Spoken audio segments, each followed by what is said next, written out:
قرآن لوگوں کے لیے اللہ کا پیغام۔ القرآن يوحدنا لطريق الخير يوجهنا الله تعالى أنزله ورسول الله نحمده ونصلي على رسوله الكريم اما بعد فاعوذ باللہ من الشیطان الرجیم بسم اللہ الرحمن الرحیم ولا تقتلوا النفس التي حرم اللہ الا بالحق ومن قتل مظلوما فقد جعلنا لولیہ سلطانا فلا يسرف في القتل انه كان منصورا صدق اللہ العظیم۔ رب اشرح لی صدری ویسر لی امری واحلل عقدۃ من لسانی یفقہوا قولی آمین یا رب العالمین۔ محترم حضرات اور معزز خواتین، سورہ بنی اسرائیل کے تیسرے اور چوتھے رکوع میں اللہ تبارک و تعالیٰ نے بڑی تفصیل کے ساتھ اسلام کی معاشرتی ہدایات ہمیں عطا فرمائیں۔ ہم نے آیت نمبر 32 کی روشنی میں یہ پڑھا کہ زنا کے قریب بھی مت جاؤ۔ زنا یہ بہت ہی بے حیائی کا کام ہے اور یہ بہت ہی برا راستہ ہے۔ اس کی وجہ سے معاشرے میں بڑا ظلم و ستم ہوتا ہے۔ شوہر کو نہیں پتہ کہ میرے پیچھے میری بیوی کس کام میں ملوث رہی ہے، پتہ نہیں میری اولاد بھی یہ ہے کہ نہیں ہے۔ کتنا اولاد پہ ظلم ہوتا ہے، اور بیوی کو اعتماد نہیں ہوتا شوہر پر کہ نہ جانے کہاں سے ملوث ہو کر آیا ہے۔ اس لحاظ سے آپس میں خاندان میں پھوٹ پڑتی ہے، خاندان کی پھوٹ کے برے اثرات پورے معاشرے پر ہوتے ہیں۔ فرمایا یہ بہت ہی بے حیائی کا راستہ ہے اور بہت ہی برا راستہ ہے۔ اور اس حوالے سے میں نے عرض کیا تھا کہ نکاح کو آسان کرنے کا حکم بھی اس لیے ہے تاکہ زنا کا راستہ بند ہو۔ اس حوالے سے میں آپ سب کو دعوت دوں گا کہ محترم ڈاکٹر سعد احمد رحمۃ اللہ علیہ نے اس حوالے سے ایک تحریک شروع کی تھی، شادی بیاہ کے حوالے سے اصلاحی تحریک۔ وہ کیا تحریک ہے؟ اس کی تفصیل ان کے کتابچے کے اندر موجود ہے۔ وہ کتابچہ پڑھیے، عمل کی نیت سے پڑھیے، اور اس کے بعد کوشش کیجئے کہ جہاں آپ کا اختیار ہو وہاں پر آپ کوشش کریں کہ شادی بیاہ کے معاملات سنت کے مطابق ہوں، کم سے کم خرچ میں ہو جائیں، تاکہ معاشرے کے لیے اچھی مثالیں قائم ہوں۔ معاشرے کے آسودہ حال لوگ اچھی مثالیں قائم کریں گے تو غریبوں کو بھی اس سے انشاءاللہ ریلیف ملے گا۔ میم شین ایک صحافی تھے، لکھا کرتے تھے روزنامہ نوائے وقت میں۔ جب انہوں نے ڈاکٹر صاحب کی ایک بیٹی کی شادی میں شرکت کی اور ڈاکٹر صاحب نے اسی طرح مسجد میں نکاح پڑھایا، اس کے بعد اور کوئی تقریب جب نہیں ہوئی تو انہوں نے نوائے وقت میں جا کے کالم لکھا۔ وہ کالم کا کیپشن بھی اس کتابچے میں موجود ہے کہ 100 ٹن واز سے 1 اونس عمل بہتر ہے۔ بجائے اس کے کہ لمبے چوڑے واز کیے جائیں، ایک عملی مثال قائم کر دی جائے، وہ زیادہ بہتر ہے۔ بہت عمدہ ڈاکٹر صاحب کی تحریک ہے، ضرور آپ اس سے جو ہے وہ تعارف حاصل کیجئے، اس کو فروغ دیجئے۔ اس کے بعد فرمایا 10ویں ہدایت آئی، 9 ہدایتیں اس سے پہلے آ چکی ہیں۔ 10ویں ہدایت ہے معاشرتی، وَلَا تَقْتُلُوا النَّفْسَ الَّتِي حَرَّمَ اللَّهُ إِلَّا بِالْحَقِّ، اور کسی بھی ایسی جان کو قتل مت کرو جس کو اللہ تبارک و تعالیٰ نے محترم ٹھہرایا ہے۔ کچھ صورتوں میں انسانی جان لی جا سکتی ہے۔ مرتد ہو جائے کو اسلامی ریاست میں مار سکتے ہو۔ اسلامی ریاست میں قانون نافذ تھا، زنا کی حد نافذ تھی، شادی شدہ ہے، زنا کیا ہے، جرم ثابت ہوا ہے، سنسار کر دو۔ اگر حربی کافر ہے، میدان جنگ میں آیا ہے، اس کی جان لے لو۔ قتل کر دیا ہے، قتل ثابت ہو گیا ہے، قاتل کی جان لے لو۔ اللہ کے رسول کی شان میں گستاخی کی ہے، جان لے لو۔ اسی طریقے پر اگر لوٹ مار کر رہا ہے، قتل و غارت گری کر رہا ہے، لوگوں کی املاک کو نقصان پہنچا رہا ہے، گرفتار ہو جائے تو سورہ مائدہ آیت 33 کی روشنی میں جان لے لو۔ اس کے علاوہ چاہے مسلمان ہو چاہے کافر ہو، ہر ایک کی جان محترم ہے۔ مت کسی ایسی جان کو قتل کرو جس کو اللہ نے محترم ٹھہرایا ہے، سوائے اس کے کہ حق کے ساتھ اگر اس کی اجازت ہے۔ وَمَنْ قُتِلَ مَظْلُومًا، اور جو کوئی بھی قتل کیا گیا حالت مظلومی میں، ناحق قتل کیا گیا، فَقَدْ جَعَلْنَا لِوَلِيِّهِ سُلْطَانًا، تو ہم نے اس کے ولی کو اختیار دیا ہے۔ اسلامی جمہوریہ پاکستان کے دستور کی دفعہ 45 کہتی ہے کہ اختیار صدر پاکستان کو ہے۔ قرآن مجید کے حکم کی صریح خلاف ورزی ہے۔ قاتل کو صدر مملکت معاف کر سکتے ہیں، غلط ہے۔ اللہ تبارک و تعالیٰ کے احکامات کی صریح خلاف ورزی ہے۔ نہیں، اب قاتل پہ حکومت نے جرم ثابت کر دیا، اب اس کے بعد قاتل کی قسمت کا فیصلہ مقتول کے ورثاء کے ہاتھ میں ہے، چاہیں تو خون بہا لے کے معاف کر دیں، چاہیں تو بغیر خون بہا لیے ہی معاف کر دیں، اور چاہیں تو حکومت سے کہیں کہ نہیں قصاص لو، بدلہ لو۔ فرمایا ہم نے اس کے ولی کو اب اختیار دیا ہے، فلا یسرف فی القتل۔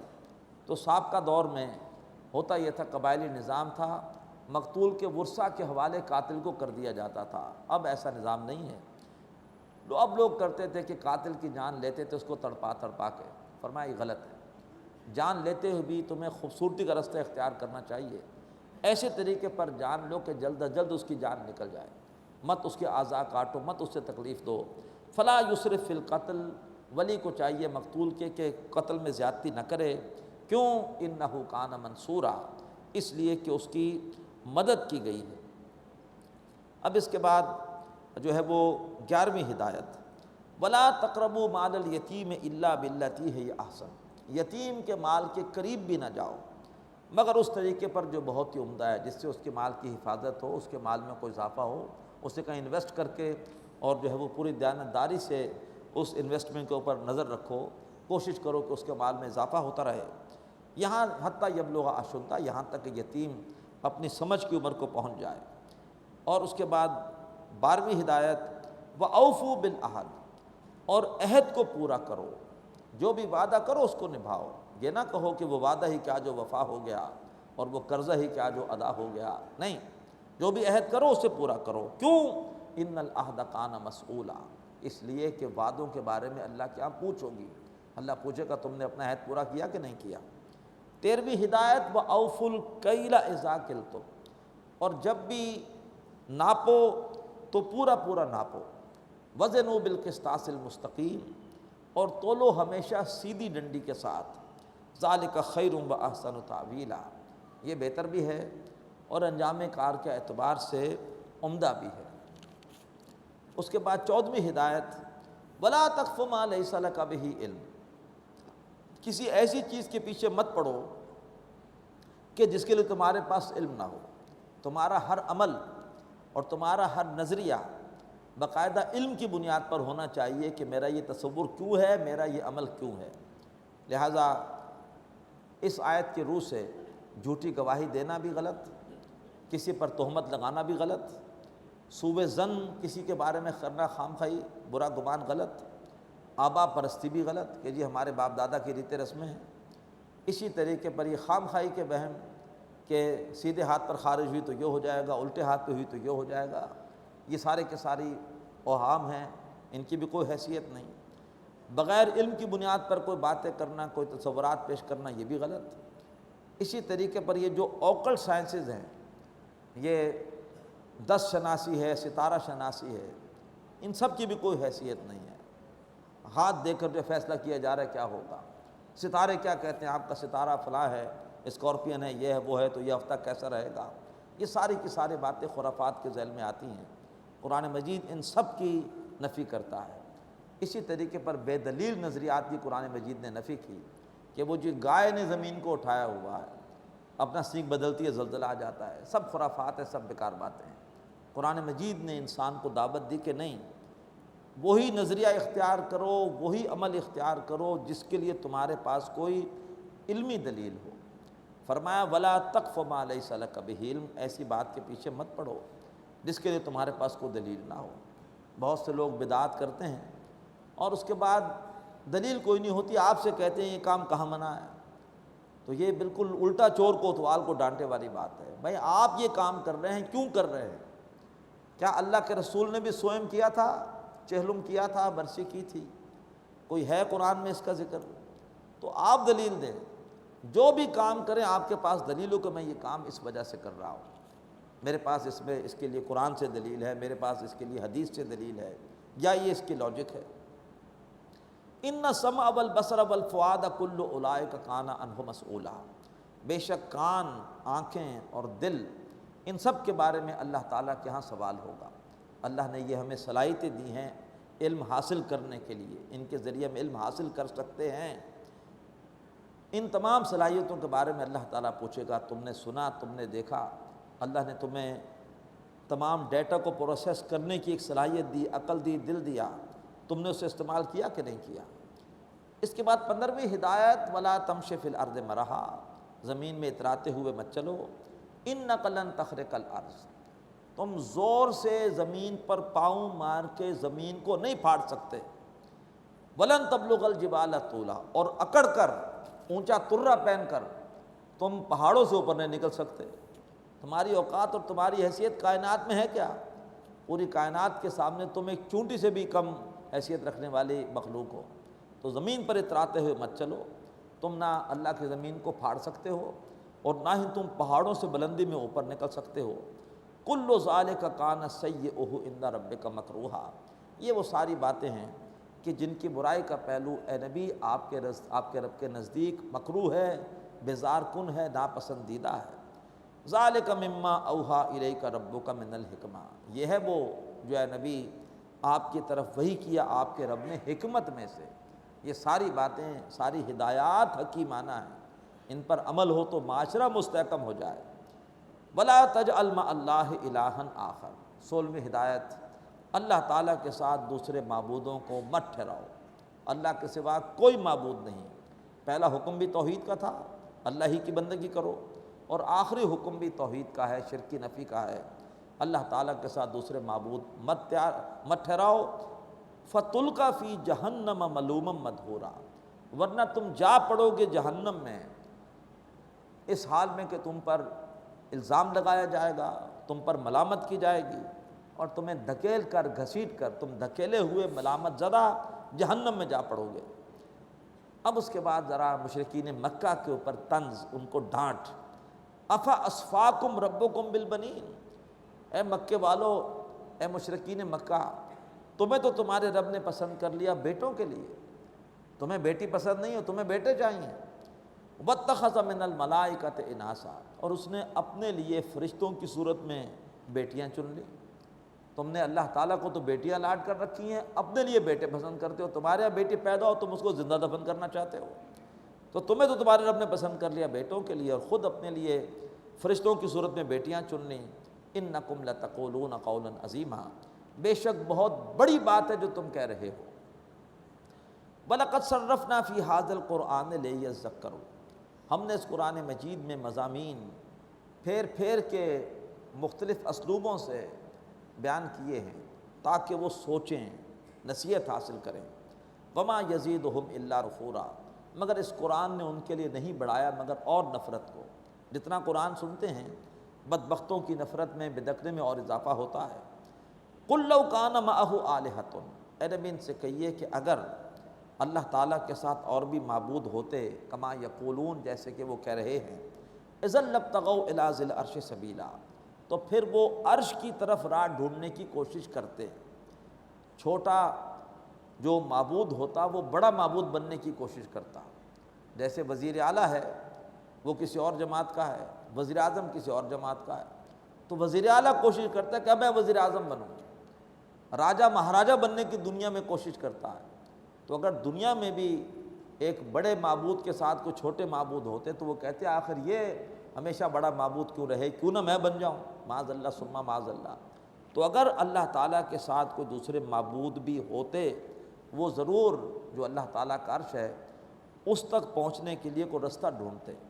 سبحانہ و تعالی عما یقولون علوا کبیرا، پاک ہے وہ اللہ اور بلند و بالا ہے ان باتوں سے جو وہ کہہ رہے ہیں، بہت بڑی بلندی کے ساتھ، بہت بڑی بلندی کے ساتھ وہ پاک ہے ان تمام گمراہ کن باتوں سے جو یہ مشرکین کہہ رہے ہیں۔ تو سبح لہ السماوات السبع والارض، تسبیح کرتے ہیں اس کے لیے ساتوں کے ساتوں آسمان اور زمین، ومن فیہ، اور ہر وہ مخلوق جو ان آسمانوں اور زمین میں ہے وہ بھی اللہ کی تسبیح کر رہی ہے۔ وَإِن مِّن شَيْءٍ إِلَّا يُسَبِّحُ بِحَمْدِهِ، اور کوئی بھی چیز نہیں ہے مگر یہ کہ وہ اللہ کی تسبیح کر رہی ہے اس کی حمد کے ساتھ۔ وَلَٰكِن لَّا تَفْقَهُونَ تَسْبِيحَهُمْ، لیکن تم ان کی تسبیح کو سمجھ نہیں سکتے۔ ایک تسبیح ہمیں سمجھ میں آتی ہے، پھولوں کی نازک پتی اپنی تخلیق سے پکار کر کہہ رہی ہے کہ میرا بنانے والا بہت بڑا کاریگر ہے، جس نے ایسی نازک شے بنائی ہے، جس میں ایسی خوشبو بھی ہے، جس میں رنگوں کے ایسے پیارے شیڈ بھی ہیں، تو وہ اپنے زبان حال سے تو اپنے خالق کی پاکی بیان کر رہی ہے۔ اللہ فرماتا ہے کہ ہر شے کو اللہ نے قوت گویائی بھی دی ہے، وہ اپنی زبان سے بھی اللہ کی تسبیح کر رہے ہیں۔ حضرت داؤد علیہ السلام جب ہم کے ترانے پڑھتے تھے، ہم پڑھیں گے آگے چل کر کہ ان کے ساتھ پہاڑ بھی وجد میں آ جاتے تھے، پرندے بھی ان کے ساتھ ہم کے ترانوں میں شریک ہو جاتے تھے۔ تو فرمایا کہ کوئی بھی چیز نہیں ہے مگر وہ اللہ کی تسبیح کر رہی ہے اس کی ہم کے ساتھ، لیکن تم اس کی تسبیح کو سمجھ نہیں سکتے۔ انہ کان حلیما غفورا، بے شک وہ اللہ تعالیٰ بڑے تحمل والا ہے، بہت بڑے ظرف والا ہے، لوگوں کی نافرمانیاں برداشت کرتا ہے، غفورا بہت بخشنے والا ہے۔ وَإِذَا قَرَأْتَ الْقُرْآنَ جَعَلْنَا بَيْنَكَ وَبَيْنَ الَّذِينَ لَا يُؤْمِنُونَ بِالْآخِرَةِ حِجَابًا مَسْتُورًا۔ اور جب اے نبی آپ قرآن مجید پڑھتے ہیں صلی اللہ علیہ وسلم، تو ہم آپ کے اور ان لوگوں کے درمیان جو آخرت پر ایمان نہیں رکھتے ایک چھپا ہوا پردہ ڈال دیتے ہیں۔ جس کا آخرت پر ایمان نہیں، جسے جواب دہی کا یقین نہیں، وہ قرآن سنے گا، اسے قرآن کا علم تو حاصل ہو جائے گا، عمل کی توفیق کبھی نصیب نہیں ہوگی۔ عمل تو وہی کرے گا جس کو یقین ہو کہ عمل کی جواب دہی ہونی ہے، اللہ تعالیٰ کے ہاں باز پرس ہونی ہے۔ تو لہٰذا اگر عمل کی توفیق نہیں تو ہدایت سے محرومی ہے۔ بہت سارے ایسے پروفیسر ہیں امریکہ اور یورپ کی یونیورسٹیوں میں جو کہ اسلامک اسٹڈیز پڑھاتے ہیں، قرآن پڑھاتے ہیں، حدیث پڑھاتے ہیں، بڑی نالج ہے، ہیں کافر کی کافری، عیسائی کی عیسائی۔ اللہ تبارک و تعالیٰ نے ان کو ہدایت نہیں دی، علم مل گیا، ہدایت نہیں ملی۔ تو فرمایا کہ ایمان بالآخرت ضروری ہے ہدایت کے لیے، اسی لیے سورہ بقرہ میں شروع میں ہم نے پڑھا کہ ہدایت ہے قرآن متقیوں کے لیے، اور اس میں آخری صفت آئی ان کو ہدایت ملے گی وَبِالْآخِرَةِ هُمْ يُوقِنُونَ، جو آخرت پر یقین رکھتے ہیں، غیب پر ایمان رکھتے ہیں۔ اے نبی آپ پر جو کتاب نازل اس پر ایمان رکھتے ہیں۔ آخرت کے بارے میں ایمان کا لفظ نہیں ہے، یقین کا لفظ ہے۔ تو جس کو یقین ہو کہ مرنے کے بعد حساب کتاب ہونا ہے، وہ جب قرآن پڑھے گا تو اس کو ہدایت ملے گی، اس کی زندگی بدل جائے گی۔ وَجَعَلْنَا عَلَىٰ قُلُوبِهِمْ أَكِنَّةً، اور ہم نے ان کے دلوں پر ڈال رکھے ہیں پردے، ان یفقہوا، کہ وہ قرآن کو سمجھیں، وفی آذانہم وقرا، اور ان کے کانوں میں بوجھ ہے، وَإِذَا ذَكَرْتَ رَبَّكَ فِي الْقُرْآنِ وَحْدَهُ، اور جب آپ قرآن مجید میں ذکر کرتے ہیں اپنے رب کا اس کی توحید کے ساتھ، وَلَّوْا عَلَىٰ أَدْبَارِهِمْ نُفُورًا، تو وہ پیٹھے پھیر کر نفرت کے ساتھ بھاگتے ہیں، انہیں مزہ نہیں آتا۔ ہاں اللہ کے ساتھ کوئی اولیاء اللہ کی کرامات بھی بیان ہو تو پھر ان کے دل کی کری کھل جاتی ہے، پھر بڑے خوش ہوتے ہیں۔ خالص توحید بیان ہو تو مزہ نہیں آتا۔ فرمایا جب اللہ کا آپ ذکر کرتے ہیں خالص اس کی توحید کے ساتھ، وَلَّوْا عَلَىٰ أَدْبَارِهِمْ نُفُورًا، تو وہ پیٹ پھیر کر بھاگتے ہیں نفرت کے ساتھ۔ نَحْنُ أَعْلَمُ بِمَا يَسْتَمِعُونَ بِهِ إِذْ يَسْتَمِعُونَ إِلَيْكَ، ہم خوب جانتے ہیں اے نبی کہ وہ کیا سن رہے ہوتے ہیں جب وہ آپ کے پاس آ کر بیٹھ کر بظاہر توجہ سے سنتے ہیں۔ سرداران قریش بن کے بیٹھتے ہیں آپ کے سامنے لوگوں پر تاثر دینے کے لیے کہ ہم تو سننے کے لیے گئے تھے، ہمیں وہاں کچھ ملا ہی نہیں۔ ہم خوب جانتے ہیں اے نبی وہ کیا سنتے ہیں جب وہ آپ کے پاس سننے کے لیے آتے ہیں۔ وَإِذْ هُمْ نَجْوَىٰ، اور جب یہ بدبخت باہر جا کر آپس میں سرگوشیاں کرتے ہیں۔ اِذْ يَقُولُ الظَّالِمُونَ، جب یہ ظالم کہتے ہیں، إِن تَتَّبِعُونَ إِلَّا رَجُلًا مَسْحُورًا، ارے تم لوگ پیروی نہیں کر رہے مگر ایک سحر زدہ انسان کی، محمد پہ کسی نے جادو کر دیا ہے، معاذ اللہ معاذ اللہ، اور تم ان کی پیروی کر رہے ہو۔ انظر کیف ضربوا لک الامثال، اے نبی دیکھے تو صحیح آپ کے بالی کیسی، آپ کے بارے میں کیسی مثالیں بیان کر رہے ہیں۔ فضلوا، پس وہ بھٹک چکے، فلا یستطیعون سبیلا، اور پھر اب وہ صحیح راستے کو نہیں پا سکتے۔ وقالوا اذا كنا عظاما ورفاتا، اور وہ کہتے ہیں کہ جب ہم ہو جائیں گے ہڈیاں اور چورا چورا، انا لمبعوثون خلقا جدیدا، تو کیا ہمیں ایک نئی تخلیق میں دوبارہ زندہ کیا جائے گا؟ یہ ان کا پہلا سوال کہ کیا دوبارہ زندہ کیا جائے گا؟ قل کونوا حجارۃ او حدیدا، اے نبی جواب دیجئے کہ تم ہو جاؤ پتھر یا لوہا، او خلقا مما یکبر فی صدورکم، ایسی تخلیق کی صورت اختیار کر لو جو تمہارے سینوں میں اس سے بھی زیادہ بڑی ہے، کوئی بھی شکل اختیار کر لو، اللہ تعالیٰ تمہیں دوبارہ زندہ کرے گا۔ فَسَيَقُولُونَ مَن يُعِيدُنَا، اب دوسرا سوال، اچھا پھر وہ پوچھتے ہیں کہ کون ہمیں زندہ کرے گا؟ قُلِ الَّذِي فَطَرَكُمْ أَوَّلَ مَرَّةٍ، کون ہمیں دوبارہ لوٹائے گا؟ قل الذی فطرکم اول مرہ، اے نبی کہیے کہ تمہیں وہ دوبارہ زندہ کرے گا، پیدا کرے گا جس نے تمہیں پہلی بار بنایا تھا۔ پہلی بار تم تھے ہی نہیں، تمہیں بنا دیا، اب تو تمہاری ہڈیاں تو ہیں، کچھ چورا چورا تو ہے، اب تو بنانا آسان ہے۔ فَسَيُنْغِضُونَ إِلَيْكَ رُؤُوسَهُمْ، تو پھر وہ اے نبی آپ کے سامنے بڑی جھنجھلاہٹ کے ساتھ اپنے سروں کو مٹکاتے ہیں، ناگواری کے ساتھ، اور تیسرا سوال پوچھتے ہیں وَيَقُولُونَ مَتَىٰ، پھر وہ پوچھتے ہیں کہ ایسا کب ہوگا؟ قُلْ عَسَىٰ أَن يَكُونَ قَرِيبًا، اے نبی ان سے کہیے کہ ممکن ہے کہ وہ قریب ہی ہو۔